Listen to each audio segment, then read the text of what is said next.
Get cocktail conversations, candid insights from startup founders, entrepreneurs, and thought leaders from around the globe. My name is Rowland, and I have fun.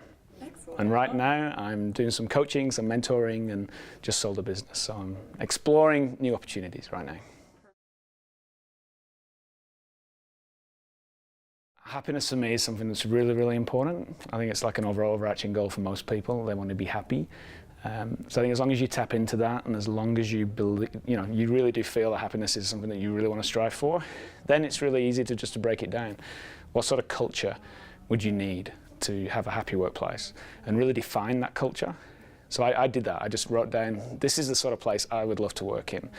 And then I wrote all that down, and then I said, okay, well, if this is the manifestation of all the behaviors of all the people that work in this company, and it creates this outcome of a happy working place, what behaviors would I expect to see? And then what values would I expect people to have to then drive those behaviors to then manifest that culture? And then hire for those values.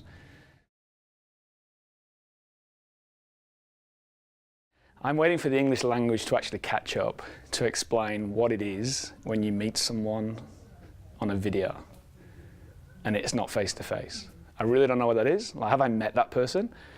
Like, I've seen them and I've interacted with them in real time and I've talked to them, but have I really met them? Because for me, it's not the same as having a face-to-face discussion where I can poke someone and, and really see, the complexion of their eyes and how their eyes are moving in their face, and give them a hug if I really want to give them a hug.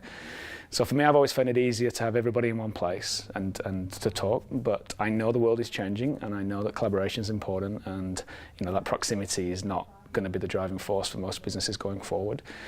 So I'm really excited to see what really does happen. I would like to think that if in my business going forward, if I had collaboration with people around the world, that at least once a year I actually met them face to face and gave them a hug. I think that's important.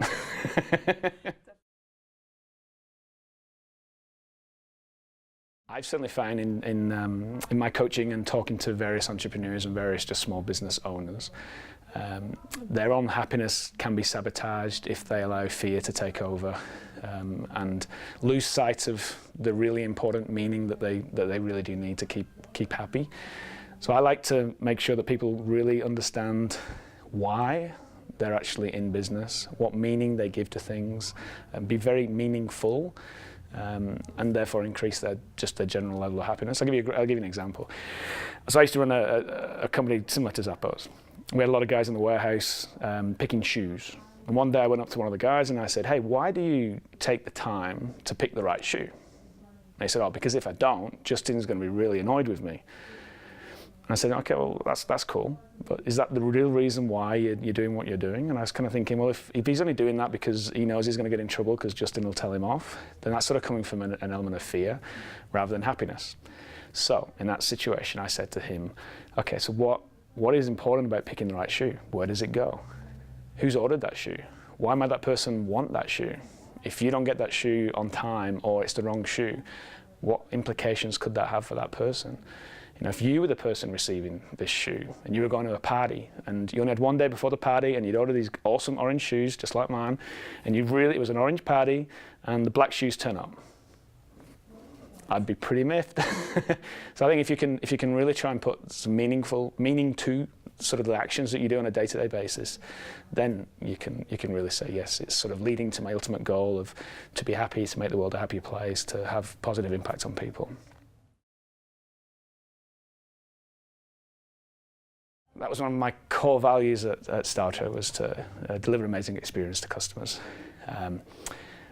To me, every business is a people business. There's people inside the business, there's people outside the business. My job title was Chief Happiness Officer, because I kind of figured my job as the CEO of the business was to make everybody happy.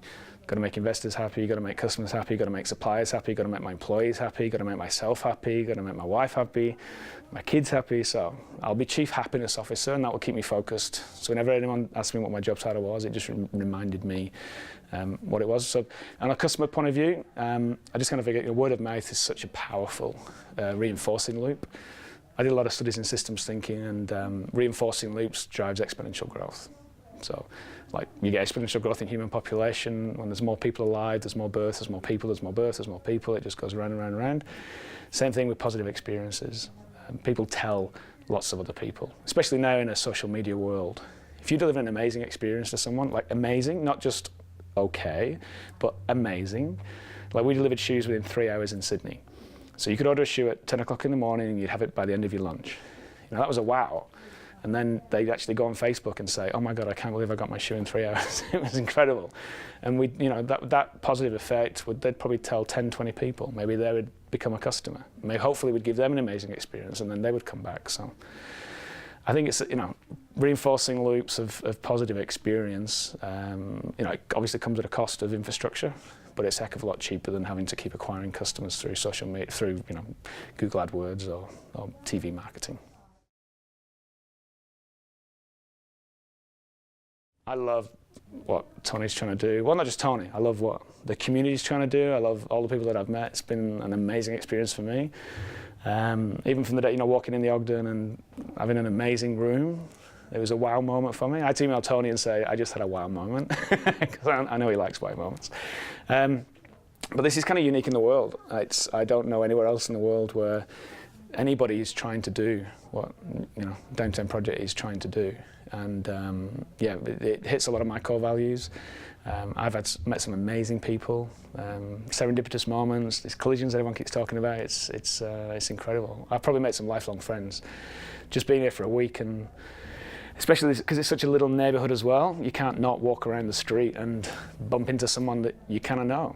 And because it's Vegas, everyone says, "Hey, do you want a drink?" And then a drink turns into another drink, and then you go out for dinner. And like one day last week, I left my apartment at 9 o'clock in the morning just to get breakfast, and got back at 1 a.m. I was out all day just talking to people and meeting people. It was just amazing. I don't know anywhere else I could have done that. And I really, really, really, bottom of my heart, hope that this works out. And I'd love to sort of come back in 5 years and see it in all its glory and go, wow, you know, I was kind of there at the start.